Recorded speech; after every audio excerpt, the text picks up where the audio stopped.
신구약 전체에 계시된 주 예수 그리스도에 관한 진리.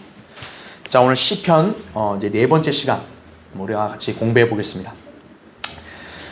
자, 오늘 이 시편은요, 여러분이 공부하시면서 굉장히 놀라움을 금치 못할 것입니다. 왜 성경이 이렇게 하나님의 영감받은 말씀으로 완벽한가? 또 왜 우리가 배웠던 교리가 왜 성경적으로 합당한가? 오늘 여러분이 이 시간을 통해서 다시 한번 확인하는 계기가 되실 것이라 믿어 의심치 않습니다. 자, 오늘은 시편 22편부터 24편을 볼 텐데요. 자, 왜 시편 22, 23, 23편 배열이 이렇게 되느냐? 자, 이 배열을 보면요, 여러분이 참 놀라운 진리를 발견하게 되는데, 바로 이 배열 순서가 전천년주의적 배열 순서라는 거예요. 자, 여기 한번 보시면 일단 먼저 오늘 배울 내용을 간략히 개괄적인 거 본다면, 자, 시편 22편은요 십자가의 고난과 죽음을 다루고 있습니다. 자, 십자가 고난과 죽음, 이거는 그리스도의 초림이죠.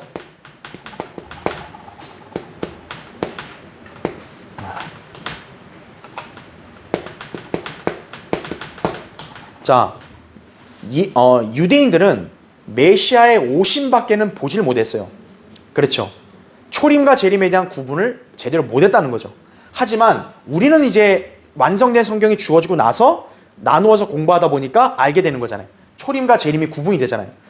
그런데 이미 하나님께서는 시편 기록할 때부터 이러한 구분을 다 갖고 계셨고 계시하셨다라는 거예요. 시편 22편이 그리스도의 초림 때, 초림은 메시아께서 영광을 받으신 시기가 아니라 십자가의 고난과 죽음을 당하는 시기다라는 것을 이미 예수님의 초림보다 훨씬 이전에, 거의 약 1000년 전에 알려주셨다는 거예요. 자, 그러면 22편 다음에 그럼 23편은 뭐냐? 자, 초림 다음에 뭐가 있냐 이거예요. 유대인들은 초림과 재림의 구분이 못했잖아요. 그렇죠? 하지만 우리는 구분이 되는 거예요. 초림과 재림 사이에는 바로 어느 시대가 있는 거예요? 교회 시대가 있는 거죠. 시편 23편은 정확히 교회 시대를 그리고 있는 거예요. 교회 시대, 물론 이제 교리적인 거는 이제 당연히 유대인들에게 적용되지만, 영적으로 볼 때도 23편은 교회 시대에 그리스도인에게 적용하기 너무 유익해요. 왜냐하면 여기서는 어떤 관계가 나오냐면 바로 목자와 양의 관계가 나온다라는 거죠. 목자와 양의 관계. 바로 정확하게 예수 그리스도가 목자시고 이 신약 시대 그리스도인들이 양이다라는 거죠.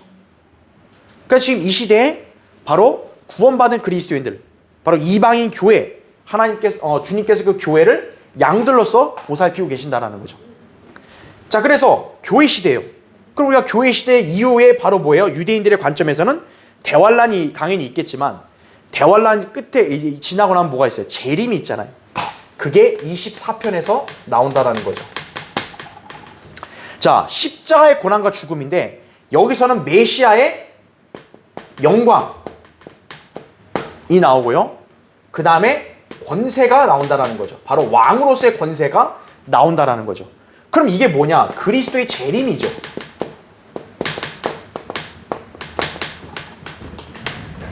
자, 여기 보면, 그쵸? 그래서 여기 보면 이 지금 초림과 이 재림 사이에 바로 교회 시대가 있다는 거죠. 그러니까 이거를 이제 구분을 시켜버리는 거죠. 그럼 우리는 여기서 또 뭐 하나 알 수 있는 거예요? 교회는 재림 직전에 교회 시대 끝난다라는 거죠.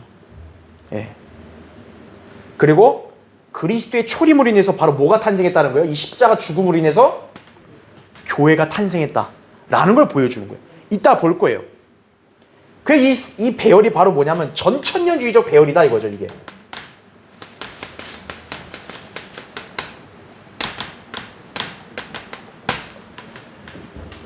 그래서 우리가 알다시피 후천년과 무천년주의의 특징이 뭐예요?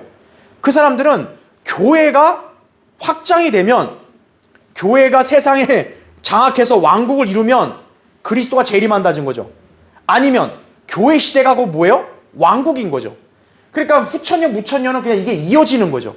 하지만 전천년주의는 구분이 되어 있는 거죠. 왜 22, 23, 24편에 예언적인 진리를, 내용들을 이렇게 배열을 해놨냐 이거예요. 성령님께서. 바로 성경이 전천년주의를 지지한다는 거예요. 그래서 전천년주의를 믿지 않는 사람은요, 성경을 완전 까막눈인 거예요. 이 나라 개신교회들, 카톨릭 완전 까막눈이에요. 성경을 전혀 모르는 거예요, 그 사람들은. 그렇죠? 자, 그래서 오늘 이제 본격적으로 예수 그리스도와 연관된 그런 예언적 진리들을 볼 텐데요. 자, 여러분 이제 시편 22편을 펴주세요. 시편 22편.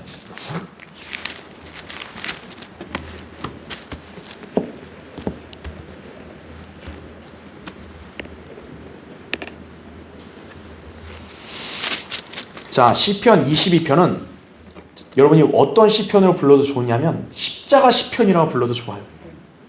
십자가의 현장에 완전히 직접 목격한 것처럼 기록이 되어 있습니다. 그래서 밑에 교환해 보세요. 첫 번째, 이 장은 예수 그리스도 십자가 처형에 관한 상세한 예언적 말씀으로 그 사건이 일어나기 1000년도 더 전에 주어졌다는 거죠. 이 시편의 저자가요, 어떻게 1000년 뒤에 그리스도가 십자가에 못 박히셔서 당하실 그 광경을 이렇게 어떻게 자세하게 정확하게 기록해놨냐 이거예요. 그러니까 대다수의 사람들이 성경을 안 믿는 거예요. 아, 성경은 이렇게 인간들이 다 짜맞추기 했다. 그게 믿지 않는 자들의 어리석음이고, 우리는 뭐예요? 바로 이 성경은 단순한 인간이 쓴 게 아니라 하나님께서 영감으로 기록하셨구나 이거죠. 그러니까 완전 다른 시대 아니에요. 여러분 1000년 전의 사람하고 여러분 지금 현재 여러분하고 만난 적 있어요? 없잖아요. 근데 1000년 전의 사람이 만약 여러분의 일대기를 정확히 기록했다고 생각해봐요. 1000년 전에. 그럼 여러분 안 놀라겠어요? 까무러치죠. 성경이 그런 책이라는 거예요. 네. 어떻게 십자가 사건의 현장에 마치 직접 있는 것처럼 그렇게 이렇게 진술할 수 있냐 이거죠. 여러분 시편 22편을 보면 진짜 그거를 실감하게 되는 것이. 자, 22편 1절은 제가 처음에 한번 강의할 때 언급했어요. 나의 하나님 어찌하여 나를 버리셨나이까. 예수님이 십자가에 못 박히셨을 때 외치셨던 절규죠. 그렇죠? 자, 그건 했으니까 넘어가고요. 거기 6절을 보세요. 그러나 나는 벌레요 사람이 아니라 사람들의 비방거리요 백성들에게 멸시거리이다 그랬죠. 바로 이게 예언적으로 예수 그리스도께서 십자가상에서 그 예수님의 모습이 이와 똑같다는 거죠. 예수님이 자신을 뭐라고 비유하는 거예요? 나는 사람이 아니라 뭐라는 거죠? 벌레라는 거예요. 자, 그래서 우리 교환을 먼저 보세요. 자신을 벌레로 지칭하신 그리스도 그랬어요. 자, 여기서 벌레라고 말했을 때는 이게 붉은 구더기란 뜻이에요. 단어가. 자, 여러분 붉은색 하면 여러분 뭐가 떠올라야 돼요? 바로 사탄, 마귀가 특징이 뭐예요? 붉은 용이죠. 또 옛 뱀이죠. 이 붉은 구더기가 마치 뭐하고 똑같이 생겼냐면 그 빨간색 뱀과 비슷하게 생긴 거예요. 구더기가. 자, 마가복음 9장 44절에는 예수님께서 지옥을 말씀하실 때요, 벌레도 죽지 않고 불도 꺼지지 않는다 말씀했어요. 여러분 왜 지옥을 말할 때 하필 예수님이 벌레를 얘기했을까요? 그 지옥에 있는 사람들이 바로 뭐라는 거예요? 벌레와 같다는 거예요. 그 밑에 보세요. 괄호 1번. 그리스도께서는 자신이 벌레라고 말하실 뿐 아니라 또 뭐라고도 하셨어요? 그분은 자신을 뱀과 비유를 하셨어요. 뱀처럼. 요한복음 3장 14절에 나오죠. 자, 왜 뱀과 자신을 벌레라 그랬냐? 이 뱀과 벌레는 둘 다 동일한 족속이라는 거예요. 또 그 둘은 동일한 색깔이다 이거죠. 왜죠? 용은, 붉은 용을 옛 뱀이라 그랬잖아요. 계시록 12장 9절에. 자, 아까 예수 그리스도께서 벌레라고 말씀하신 것은 바로 예수님이 자신을 장대에 매달린 노뱀, 뱀과 벌레, 연관성이 있으니까 자신을 그렇게 비유로 말씀하신 거예요. 자, 그래서 괄호 2번 보세요. 마가복음 9장 44절에 따르면 지옥에 있는 인간의 상태가 뭐와 같아요? 벌레와 같다 이거죠. 그리스도께서는 사람이 자신의 혼을 잃어버리지 않는 것이 좋을 것이라고 경고하셨다 이거죠. 마가복음 8장 36절에. 자, 예수님은요, 구원받지 않은 사람을 뭐라고 얘기했냐면 혼을 잃어버린다고 얘기해요. 그럼 여러분이 좀 의문스럽잖아요. 아니 혼이 뭔데 왜 혼을 잃어버린다는 말을 쓸까? 그렇죠. 자 여기 보면요.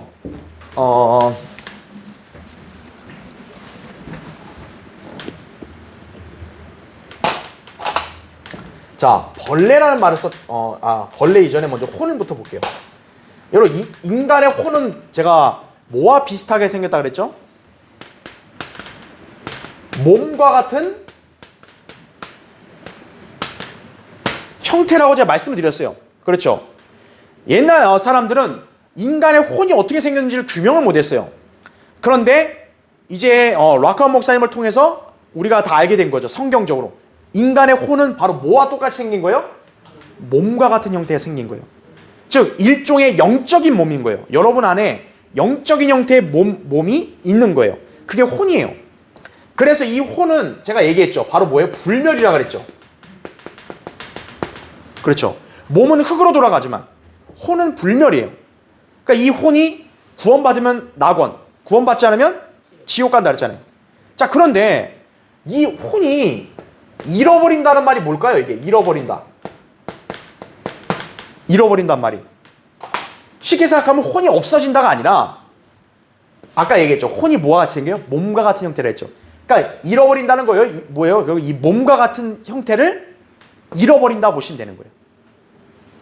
그러니까 인간의 몸은 이런 식으로 돼 있잖아요. 이렇게 손발게 다 있는데. 근데 구원받지 않은 죄인의 혼은 뭐 어떻게 돼요? 죽게 되면 잃어버린다. 결국 뭐로 바뀌는 거예요?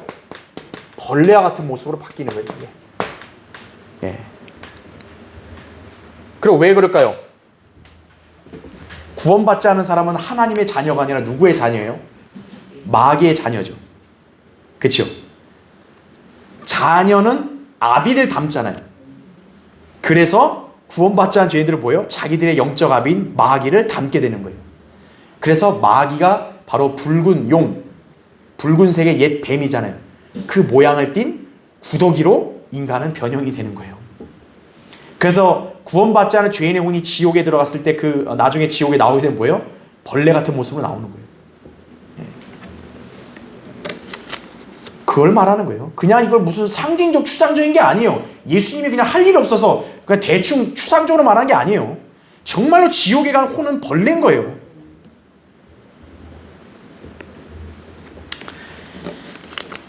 그래서 구원받지 않은 죄인의 혼이 떨어질 때 그 혼은 벌레처럼 변질된다라는 거죠. 그래서 괄호 3번 보세요. 하나님께서 그리스도를 죄가 되게 하셨을 때 그랬죠. 고린도서 5장 21절에 예수 그리스도는 죄가 없는데도 어때요? 하나님이 죄로 삼으셨다 그랬잖아요. 그게 무슨 말입니까? 그분이 그의 혼을 잃어버리셨다는 걸 말하는 거예요. 이사야 53장 10절에 혼을 위한 속죄제물로 자신을 드리셨다 그랬잖아요. 즉 뭐냐면 인간들의 혼이 그렇게 변질되고 지옥에 가는 거를 구원하시려고 그분이 바로 그 위치에 서신 거예요. 구원받지 않은 죄인이 당해야 될 저주를 대신 받으신 거죠. 그러기 위해서 어떻게 했어요? 그분이 바로 마귀의 위치를 점하신 거예요.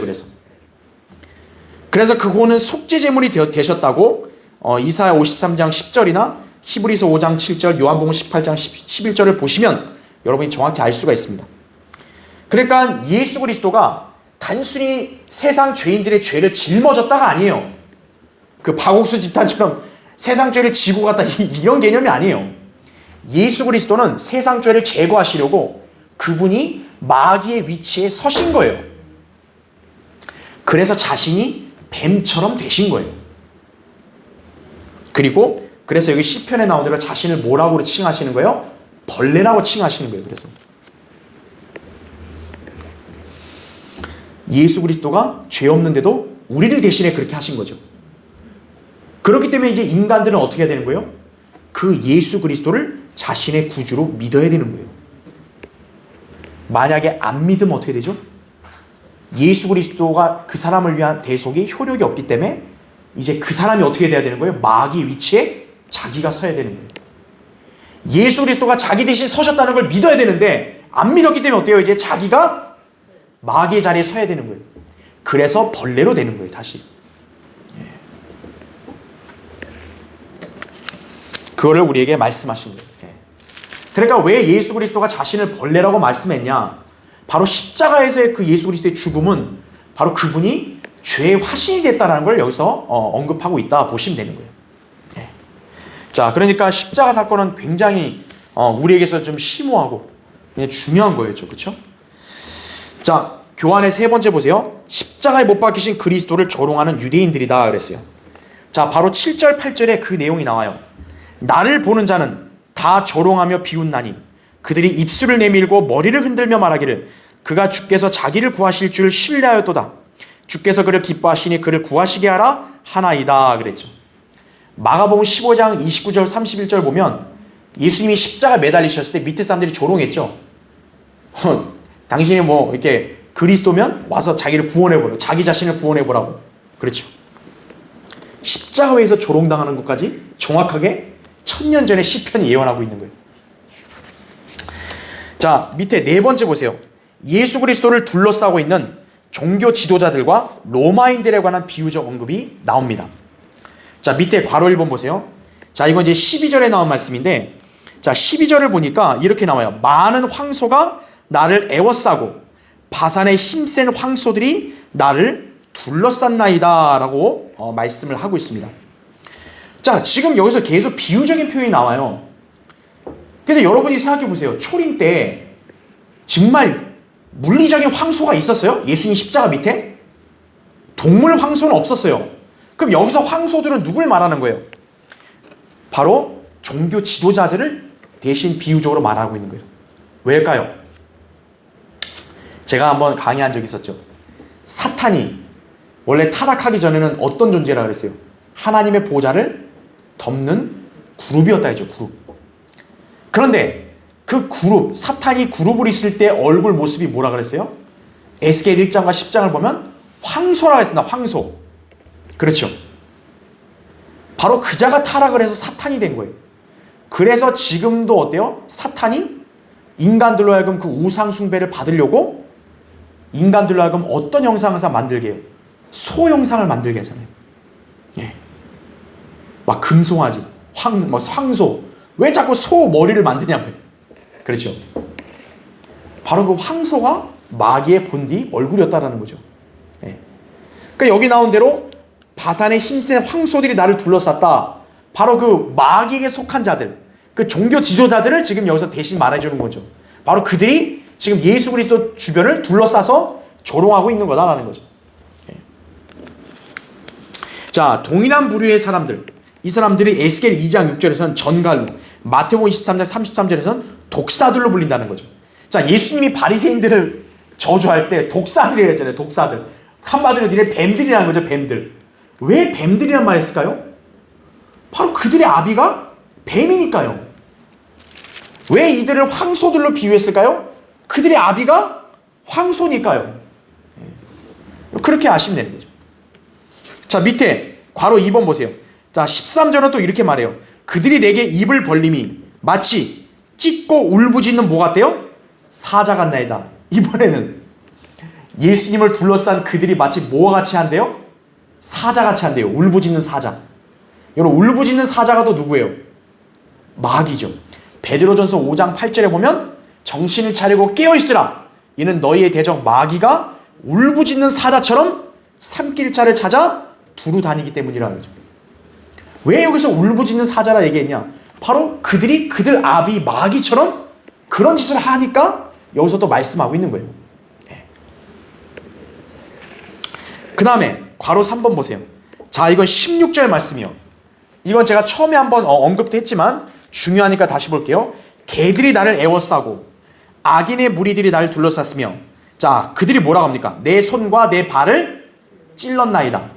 예수 그리스도가 십자가에 못 박히시는 걸 예언하는 거죠. 예. 그 당시에는 이게 잘 이해가 안 된 거예요. 손과 발을 찌른다? 무슨 의미입니까?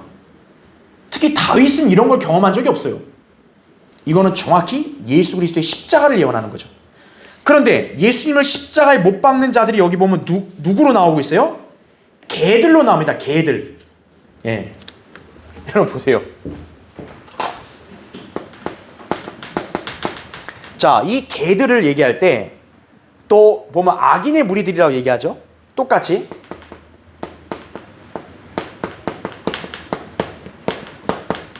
자, 역사적으로 보면 예수님 십자가 당대에 예수님을 직접 못 박은 존재들이 누구예요? 로마 병사들이죠. 그래서 로마의 병사들을 지칭하기도 합니다. 그렇죠. 이게 적합한 게 뭐냐면 로마 병사들은 하나님의 백성이 아니잖아요. 그렇죠? 예. 로마 병사들이에요. 그런데 이거를 이제 교리적으로 본다면, 교리적이라기는 뭐였지만 영적으로 본다면 이 개들은 또 누굴 말하냐면 구원받지 않는 죄인들을 말해요. 또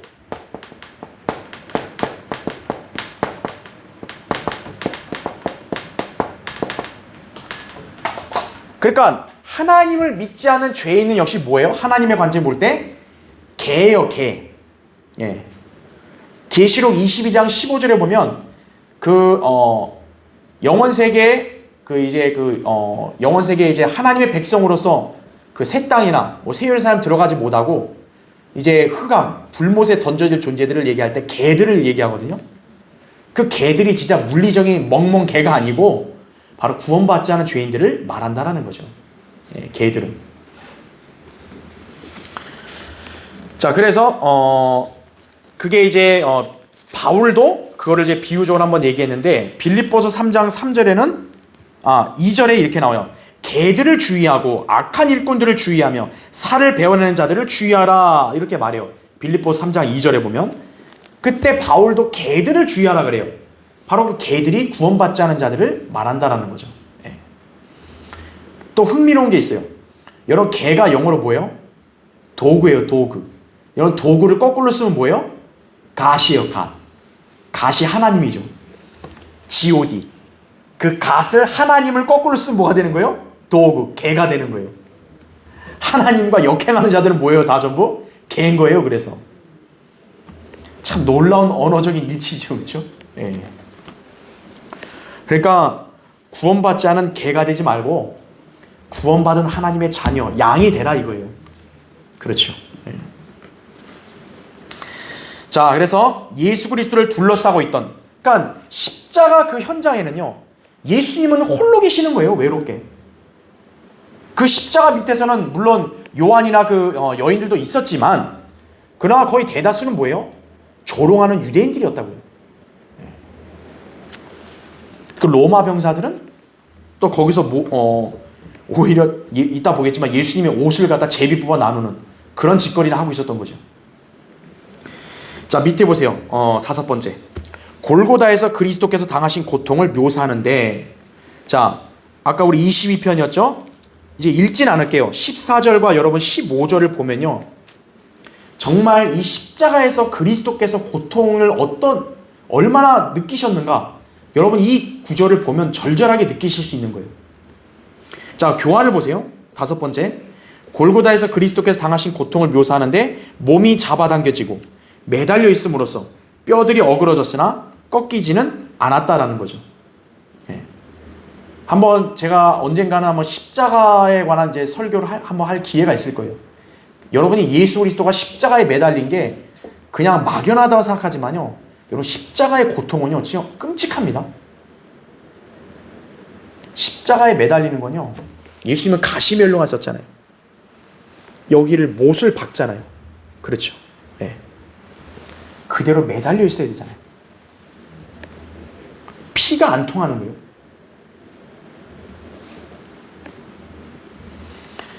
뼈들이 어그러졌지만 꺾이지 않았죠. 심장 근육은 깊은 상처를 입었고 피가 부족함으로 인해 극도의 탈수 상태가 돼요. 그러니까 예수님이 목마르다 이렇게 얘기하시잖아요.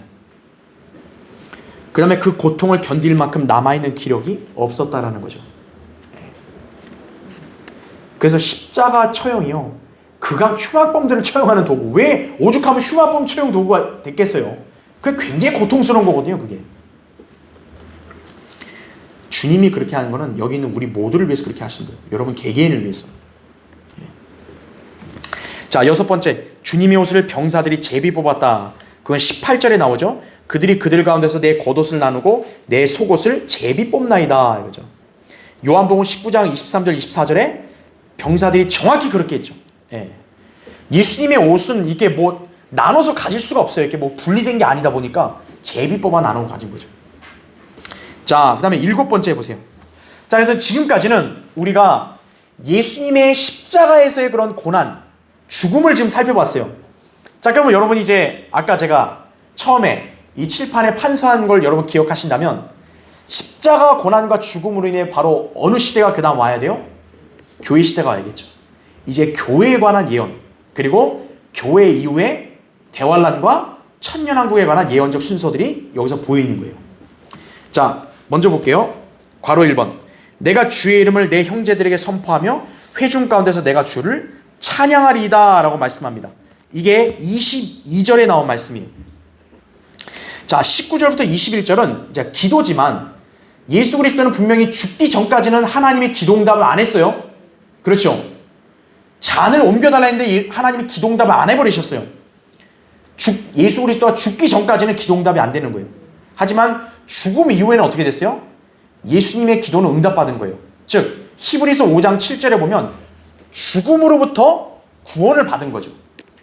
죽음으로 끝난 게 아니라 예수님 어때요? 죽음에서 다시 부활하심으로써 죽음을 맛보시기만 할 뿐 죽음으로 머무른 게 아니죠. 그래서 인성하신 그리스도께서는 그 기도가 응답받으신 거예요. 그러나 죽음 자체에 대한 기도를 응답받은 건 아니에요. 그분은 죽으셔야 했던 거예요. 그러니까 죽기 전까지는 기도 응답이 안 됐지만 죽고 난 다음에는 기도 응답돼서 어때요? 죽음으로부터 다시 부활하신 거죠. 예. 자, 그건 나중에 한번 따로 공부하기로 하고요. 자, 어쨌든 그래서 21절까지는 바로 그런 개념으로 보시면 되는 거예요. 그래서 이제 22절 아까 제가 읽은 대로 갑자기 이제 뭔가 이제 분위기가 바뀌어요. 그 전까지는 뭔가 죽음과 고난 때문에 암울하고 굉장히 이렇게 슬펐는데 22절에는 좀 바뀝니다. 내가 주의 이름을 내 형제들에게 선포한다 그럽니다. 자, 그럼 이걸 예수 그리스도께 적용해 본다면 지금 예수 그리스도가 주의 이름을 누구에게 선포한다 그래요? 형제들에게 선포한단 말합니다. 예수님이 형제들이 있냐 이거예요. 바로 있다는 거죠. 그 형제들이 바로 교회 시대에 우리 그리스도인들을 해당된다는 거예요. 자, 히브리서 한번 찾아보세요. 거기 여러분 껴놓으시고 히브리서 2장 한번 보세요.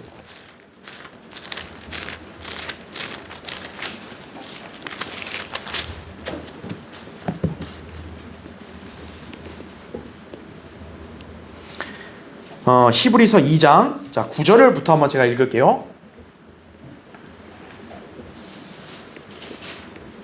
자 9절부터 읽을 테니까 여러분 잘 눈으로도 보시고 들어보세요. 그러나 우리가 죽음의 고난 때문에 천사들보다 조금 낮아지신 예수를 보니 영광과 존귀로 관을 쓰셨도다. 이는 하나님의 은혜로 말미암아 모든 사람을 위하여 죽음을 맛보기 위함이더라 이거죠. 10절에 만물을 자신을 위하여 또 자신에 의하여 존재하게 하신 그분께서 많은 아들들을 영광에 들어가게 하시려고 고난들을 통하여 그들의 구원의 대장을 온전하게 하신 것은 당연하도다라는 거죠. 왜 예수 그리스도가 죽음을 맛보시고 왜 고난을 통과했냐? 바로 우리들을 낳게 하기 위함이다라는 거죠. 예. 그러기 위해서는 그분도 우리 인간의 입장에 서서 그런 고난과 죽음을 다 경험하시고 이기셔야 된다라는 거죠. 그렇게 온전케 되어야만 우리의 대장이 될 수가 있다라는 거예요. 자, 그거를 말씀한 거예요. 그래서 보세요. 11절. 거룩하게 하시는 분과 거룩하게 된 사람들이 모두 한 분으로부터 나왔으니 그런 거죠. 거룩하게 하시는 분은 예수 그리스도고 거룩하게 된 사람들은 우리예요. 그러니까 예수 그리스도와 그리스도인들이 모두 누구로부터 나왔다는 거예요? 다 한 분 하나님에게서 나왔다는 거예요. 그런 개념으로 볼 때 뭐예요? 예수 그리스도가 우리의 형제가 되신다라는 거죠. 또 한편으로는. 근데 보세요. 그러므로 주께서 그들을 형제라 부르기를 부끄러워 아니하시고 이거죠. 우리가 인간적인 관점을 보면 예수님과 우리는 완전 차원이 다른데 우리가 예수님의 형제들이 됐다면요. 약간 동급처럼 느껴질 수 있잖아요. 그러면은 야 기분 나쁘네? 그렇게 될 수 있는데 예수님은 그렇지 않았다는 거죠. 부끄러워 아니하시고 자 12절 보세요. 말씀하시기를 내가 주의 이름을 내 형제들에게 선포하고 자 그 다음 뭐라고 나와요 거기에? 교회 가운데서 주를 찬송하리이다 하셨으며 그렇게 나오죠. 아까 22편에서는 회중 가운데서 찬양한다 그랬죠. 그 회중이 히브리서에서는 바로 뭐로 바뀐 거예요? 교회로 바뀌는 거예요. 그래서 여기 22절의 말씀은 바로 어느 시대에 해당되는 거예요? 교회 시대에 해당된다는 거죠. 그러니까 이 전천년주죠 배열이 얼마나 대단해요. 십자가 죽음을 얘기한 다음에 바로 뭐가 나와요? 교회가 나오는 거예요. 벌써 시편에서부터. 자, 교회 가운데서 하나님을 찬양하신다 이거죠. 그러면 교회만 나오냐? 그게 아니에요. 자, 이제 교환을 보세요. 거기 맨 밑에 괄호 2번. 자, 23절을 보면은 이제 어떤 표현이 나오냐면 야곱의 씨들, 또 이스라엘의 씨들, 이런 표현이 나옵니다. 자, 이거는 교회 시대가 아니죠. 왜냐하면 교회 시대는 지금 이스라엘은 하나님으로부터 일시적으로 거절당한 시기예요. 교회가 중심이에요. 그런데 23절에서는 야곱의 씨들과 이스라엘의 씨들이란 말이 나와요. 다시. 그럼 이스라엘이 다시 하나님의 경륜의 중점으로 오는 시대는 언제예요? 교회가 끝난 다음에 대환란 때죠. 그러니까 이거는 환란 기간 동안에 하나님의 임재 안으로 되돌아오게 되는 바로 이스라엘을 말하는 거죠. 그러면서 24절 보시면 이는 그는 고통받는 자의 고통을 멸시하거나 증오하지 않으셨고 그의 얼굴을 그에게서 숨기지도 않으셨으며 그가 부르짖을 때에 어떻게 한다요? 들으셨다 그랬죠. 환란 때 이제 이스라엘의 기도는 어떻게 하는 거예요? 하나님께서 들으시는 거예요. 그러니까 24절은 환란으로 다시 뛰어넘는 거죠. 특히 여러분 26절 보세요. 26절 보면 온유한 자는 먹고 만족할 것이요 주를 찾는 자들은 그를 찬양할 것이니 너희 마음이 영원히 살 것이라 이거죠. 여러분 온유한 자란 말이 나와요. 특히 온유한 자라는 말은 주께로 돌아가는 환난 성도들을 정확히 가리키는 겁니다. 호세아 6장 1절부터 3절에 보면 이스라엘이 이제 하나님께 돌이키는 거죠. 예. 지금 이 시대는 우리가 온유해서 구원받은 게 아니죠. 하지만 환난 때나 천년왕국 때는 온유한 자들이 구원을 받는 거예요. 그렇죠. 자, 밑에 보세요. 괄호 3번. 자, 이제 괄호 3번은 27절부터 29절이에요. 여러분 다시 그 시편 보세요. 22편. 자, 아까 26절까지가 환난 성도들을 겨냥했다 그러면은 27절 한번 보세요. 세상의 모든 끝이 기억하고 주께로 돌이키리니 민족들의 모든 족속들이 주 앞에 어떻게 해요? 경배하리다. 여러분 생각해 보세요. 지금 인류 역사 통틀어서요. 이 땅의 모든 민족들이 하나님 앞에 경배하는 거 봤어요? 안 봤죠. 지금 앞에까지는 대환란을 겨냥했다가 27절에서는 세상의 민족들이 하나님께 경배드린대요. 이게 언제 있을 일이에요? 바로 재림 다음에 천년왕국 때 있을 일이죠. 벌써 이 배열 순서가 어떻게 돼요? 구절 순서마다 전천년주의적 배열을 따르죠. 벌써 28절 보세요. 이는 왕국이 주의 것이요 주께서 민족들 가운데 통치자시기 때문이니다 이거죠. 땅 위의 모든 풍요로운 자들이 먹고 경배할 것이요 그래요. 천년왕국은 어때요? 번성하고 평화롭고 풍요로운 곳이잖아요. 그렇죠. 천년왕국을 지금 여기서도 시대를 겨냥하고 있다는 거죠. 그러니까 지금 구절 순서가 너무 이 전천년주의적 배열과 일치하는 거예요. 그렇죠. 예. 그래서 전천년주의가 맞다라는 거예요. 자, 그 다음 페이지 넘어보세요. 자, 그 다음에 이제 중요한 교리적인 진리가 있습니다. 거기 30절과 31절 보세요. 자, 이제 그동안은 시대를 겨냥했고요. 30절과 31절을 보면 자, 이제 이거는 다시 한번 예언적인 진리예요. 보면 한 씨가 그를 섬길 것이요 그것이 주께 한 세대로 여겨지리라. 그들이 와서 태어날 한 백성을 위한 그의 의를 선포하리니 이는 그가 이것을 행하셨음이라. 이렇게 말씀을 하고 있습니다. 자, 여기 보면요.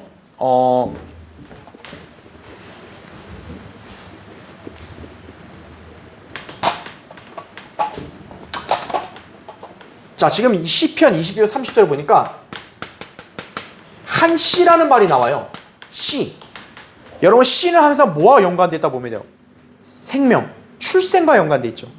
자, 한 씨가 지금 주님을 섬기는데 이게 또 뭐라고 얘기하냐면은 한 세대로 여겨진대요. 한 세대. 그러니까 어떤 대상이 되겠죠. 그렇죠? 그럼 이 대상이 누구냐 이거예요. 한 씨가 그를 섬긴다. 그리고 아까 여기 31절을 보니까 여기 나왔듯이 한 백성이란 말을 또 합니다. 한 씨가 또 뭐라 그래요? 한 백성. 그러니까 이건 단순한 어떤 씨가 아닌 거예요. 그럼 여기 생각해 보세요. 한 백성, 한 씨. 이게 지금 어느 문맥에 있는 거예요? 예수님의 십자가를 예언하는 그 장에 한 씨가 나와요. 즉 예수님의 십자가의 죽음으로 인해 나오게 될 씨를 말하는 거죠. 그럼 이 씨가 바로 누구를 얘기하는 거겠어요? 바로 이 한 씨가 바로 누구를 얘기해요? 교회를 얘기하는 거죠. 그리스도인을 말하는 거죠. 예, 바로 이 한 씨. 예수 그리스도의 죽으심으로 탄생할 씨. 바로 새로운 출생을 하는 거듭난 그리스도인들을 여기서 예언적으로 알려주는 거예요. 예. 그러니까 이 시편을 통해서 벌써 어때요? 예수 그리스도의 죽으심으로 인해 탄생할 교회를 예언하고 있는 거죠, 벌써.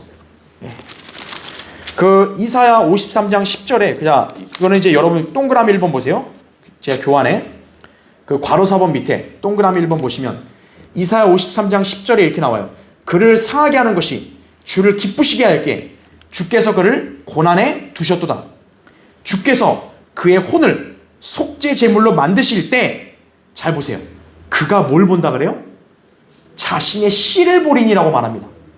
바로 여기서 이사야 53장 10절에 자신의 씨가 바로 여기서 말하는 한 씨와 똑같은 의미인 거예요.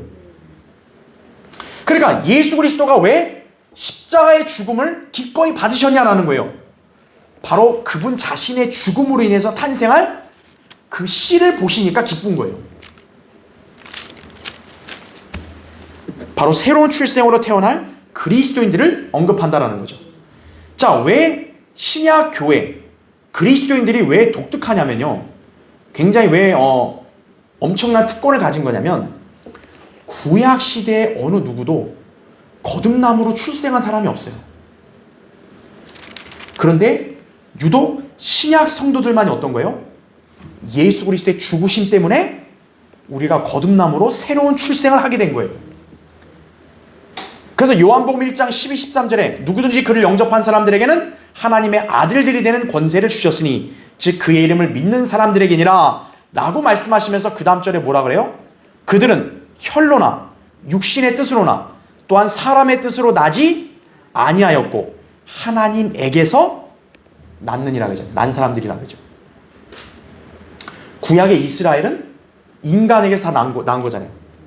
자기 조상들에게서. 하지만 우리는 인간에게서 나온 게 아니라 하나님에게서 영적인 출생을 한 거예요. 그래서 새로운 출생을 가리키는 거기 때문에 여기서 한 씨라는 특정한 개념을 쓰신 거예요. 여러분 그것을 잘 기억해야 한다는 거죠. 그래서 동그라미 2번 보면 그리스도인들은 하나님에게서 태어난 존재다. 이들이 그의 의를 선포하리니 그랬죠. 당연히 우리 그리스도인들이 하나님의 의를 선포하고 있잖아요. 사도행전에서도 13, 16, 20장, 로마서는 3장부터 10장까지 보면 다 하나님 의를 선포하잖아요. 그렇죠. 예. 자, 시편 22편은 바로 그런 예언적 순서로 되어 있다 보시면 됩니다. 자, 그 다음에 이제 교환 밑에 8번째 교회 시대의 시편이에요. 시편 23편입니다. 자, 우리는 지금 이 시편을 일일이 공부하는 게 아니니까 제가 여기서는 그냥 간략하게만 언급하고 넘어가는 거예요. 여러분 다 아시기 때문에. 시편 23편은 아주 유명한 익숙한 시죠. 주는 나의 목자시니 내가 부족한 것이 없으리로다 이거죠. 정확하게 요한복음 10장에 보면 주님이 선한 목자고 우리가 양들이라 그랬죠. 그거와 연계되는 거예요. 그래서 아까 제가 전천년주적 배열 얘기할 때도 십자가를 얘기하는 22편 다음에 교회 시대가 있으니까 이 23편이 교회에다 적용되는 게 또 맞으니까 놀랍게 일치된다는 거예요. 자, 주님은 우리를 일일이 부르시고 우리는 그분의 음성을 따르는 거죠. 요한복음 10장 3절 4절에 보면 예수님이 목자기 때문에 구원받은 성도들의 이름을 다 아시는 거예요. 아무아무개야 아무아무개야 아무아무개야. 여러분 개개인의 이름을 다 아세요. 그러니까 여러분을 부르시는 거예요. 그럼 양들은 어때요? 그 자기 이름을 부르는 주님의 음성을 알아듣는 거예요. 그래서 휴거 때 듣고 올라가는 거예요. 근데 구원받지 않은 사람들은 뭐예요? 주님의 이름이 음성이 안 들리고 천둥 소리로만 들리는 거예요. 예. 자, 교회 시대 주님을 신뢰하는 성도들에게 주시는 영적 축복을 23편에 잘 말씀해주고 있죠. 자, 이거는 이제 여러분 그 교환의 두 번째는 그냥 여러분 읽어보시면 돼요. 23편 1절부터 6절까지 말씀이 그거잖아요. 그가 나를 푸른 초장에 눕게 하시며 잔잔한 물가로 날 인도하시고 내 혼을 소생시키시고, 그렇죠? 내가 죽음의 그림자에 여기 보면 나온 대로 4절에도 죽음의 그림자의 골짜기를 지나도 악을 두려워하지 않는다. 주님이 나와 함께 하신다. 그랬죠? 원수들의 면전에도 식탁을 마련하신다. 그랬죠? 내 주의 선하심과 자비하심이 내 생의 모든 날 동안 나를 따른다라는 거죠. 구원받은 그리스도인들, 주님의 양들이 누릴 수 있는 축복이 바로 이거죠. 그렇죠? 자, 그래서 23편은 정확히 교회 시대에 적용할 수 있는 거고요. 그 다음 이제 9번째, 영광의 재림을 찬양하는 시편입니다. 시편 24편. 분위기가 또 달라지는 거예요. 여러분 거기 24편을 먼저 보시면 1절에 보세요. 땅과 거기 충만한 것은 주의 것이요 세상과 그 안에 사는 자들도 그러하도다 라고 말하죠. 갑자기 온 세상 만물이 주님의 거다라고 벌써 선포하시요. 왜 그러죠? 그분이 이제 통치하시는 것을 얘기하려고 벌써 소유를 얘기하는 거죠. 먼저 자, 교환을 먼저 보세요. 그 첫 번째 1절부터 그분의 통치를 강하게 선포한다 그랬죠. 밑에 지금도 온 땅은 주님의 것입니다. 그러니까 우리가 알아야 될 게 지금은 마귀가 관장한다 그러니까 땅이 마귀 거다 그게 아니에요. 하늘과 땅은 무조건 누구 거예요? 지금 하나님 거예요. 다만 마귀가 이 땅의 그런 제도, 그 다음에 권세, 그 다음에 죄인들을 관장할 뿐이에요. 그냥 지금 주인은 누구예요? 원래부터 하나님이시라는 걸 알고 계셔야 돼요.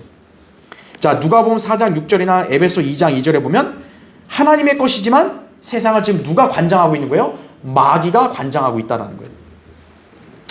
그러나 천년왕국 때에는 이제 어떻게 되죠? 온 세상의 나라들이 바로 누구의 것이 되어 다시 주님의 것이 될 것이다라는 거죠.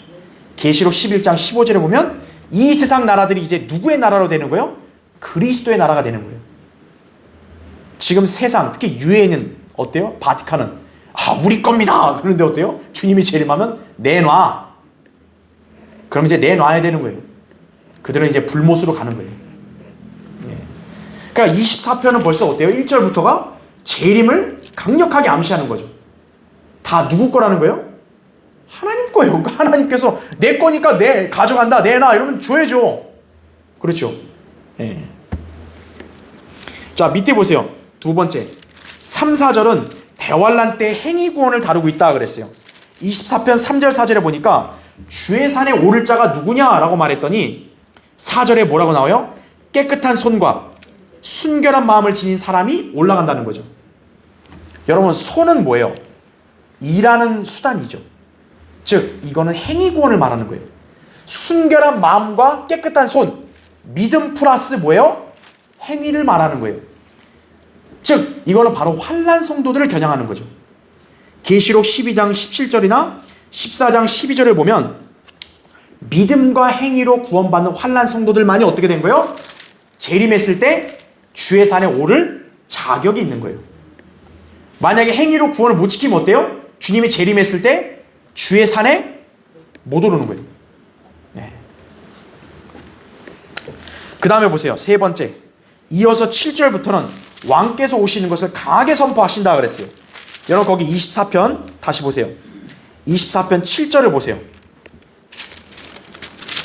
오 너희 문들아 너희 머리를 들라. 너희 영원한 문들아 너희는 들어 올려질지라. 그리하면 자 뭐라고 하죠?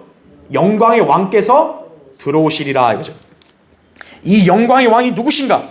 강하고 능력 있으신 주시며 전쟁의 능력 있으신 뭐라 그래요? 주시로다 이거죠. 이거를 엉터리 같은 자들은 교회 시대에다 적용시키는 거예요. 그래가지고 무슨 영적으로 뭐 이렇게 상징적으로 아니에요. 문자 그대로예요 이거는. 자 교환을 볼게요. 그 세 번째 밑에 괄호 1번 보세요. 자 여기서 문은 1차적으로 어떤 문을 가리키냐면 예루살렘의 동쪽 문을 가리키는 거예요. 지금 예루살렘의 동쪽 문은 어떻게 돼 있죠? 막혀 있습니다. 왜냐 했더니 동쪽 문은요, 왕의 문이기 때문에 그래요. 예루살렘의 왕만이 그 동쪽 문을 통과할 자격이 있는 거예요. 근데요, 지금 예루살렘이요, 주인이 27번이나 바뀌었거든요. 근데 어느 누구도 동쪽의 문을 통과를 못한 거예요. 왜일까요? 하나님이 막아버린 거예요. 하나님이 예루살렘을 황폐하게 되도록 허락하셨지만 그 왕의 도성에 진정한 왕만이 동문을 들어갈 수 있는 거예요. 하나님이 허락하지 않으면 모슬렘이든 모슬렘 하렙이든 들어가려면 하나님 바로 쳐버리는 거예요. 그 동문은 지금도 막혀 있는 거예요. 왜 막혀 있냐고요? 왜 누구도 못 들어가냐 이거예요. 하나님이 막아놓은 거예요.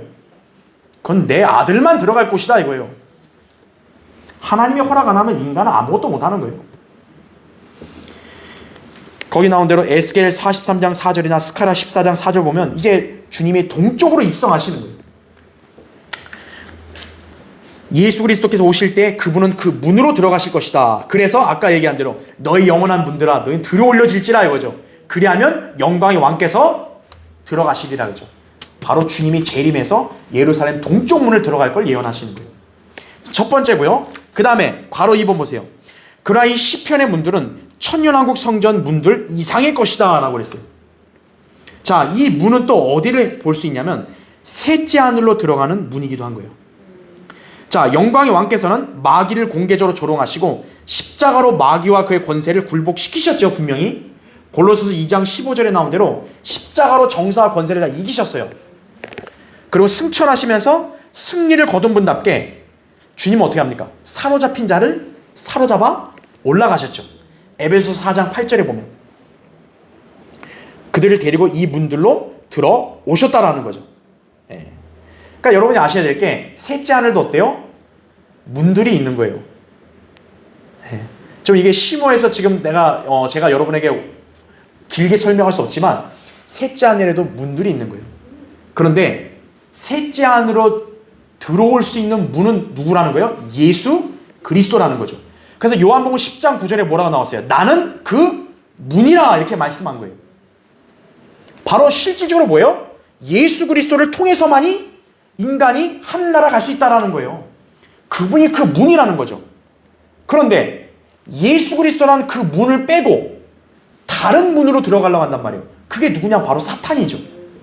요한복음 10장 1절에 보면 도둑을 뭐라 그랬냐면 다른 문으로 들어간다. 다른 문으로 들어간다 그랬어요. 도둑이요 강도라 그랬어요. 바로 사탄이 그렇다는 거죠. 그런데 이제는 못 들어간다는 거죠. 사탄도 언젠가는.